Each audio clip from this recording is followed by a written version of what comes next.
The Little Matchgirl. It was New Year's Eve and bitterly cold. Snow lined the streets like an untrodden white carpet, for all the people were indoors, preparing to bring in the new year. All alone in the windy square by the fountain, the poor girl who sold matches shivered. She pulled her ragged shawl closer around her thin dress. She rubbed her hands together and stomped her feet, but freezing snow came swamping through the holes in her boots.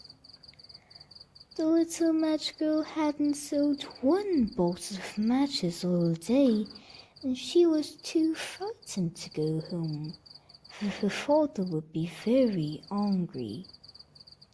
Someone must pass this way and buy soon, she told herself. If only I could light one of my matches, that would warm me a little. Her fingers stiff with cold, the little match girl falteringly took out one of her matches and struck it. The match blazed into a bright flame, and the little girl cupped her hands over it, craving its warmth. As she stared into the center of the flame, she saw herself standing in front of a stove giving out heat that warmed her from the tip of her toes to the top of her head. Suddenly, the match's flame went out and the vision died with it. The little match girl somehow felt even colder than before. She didn't dare light another match for a long time. Then, just one more time, she whispered through her chattering teeth.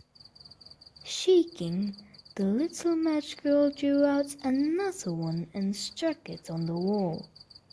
The glimmer seemed to light up the stone until it was clear and glossy, like a crystal window.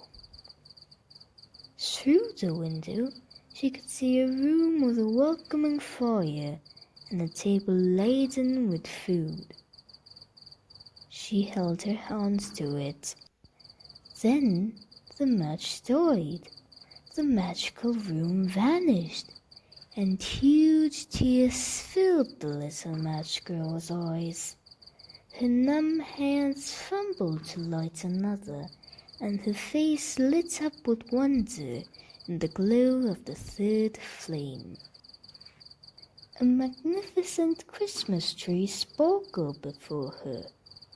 It shimmered with glossy balls of many colors, and dots of candlelight danced all over its green needles.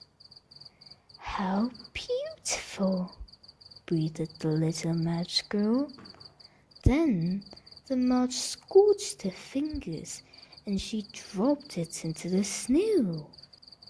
The Christmas tree was gone, but the glimmering light from its candles was still there, rising up into the night sky until they mingled with the twinkling stars. Suddenly, one of the lights fell through the darkness, leaving a blazing trail of silver behind it. "That means someone is dying," the little match girl murmured, remembering what her granny used to say when they saw shooting stars. As the little match girl stood dreaming of her grandmother, she lit up another match, and there was her granny before her in the light of the flame. As she lit one match after another, so the vision wouldn't fade like all the others, "Let me stay with you," she begged. And the old lady smiled and held out her arms for the little girl to run into, just as she had always done. At midnight, the church bells rang to welcome the new year. People danced, sang, and wished each other well.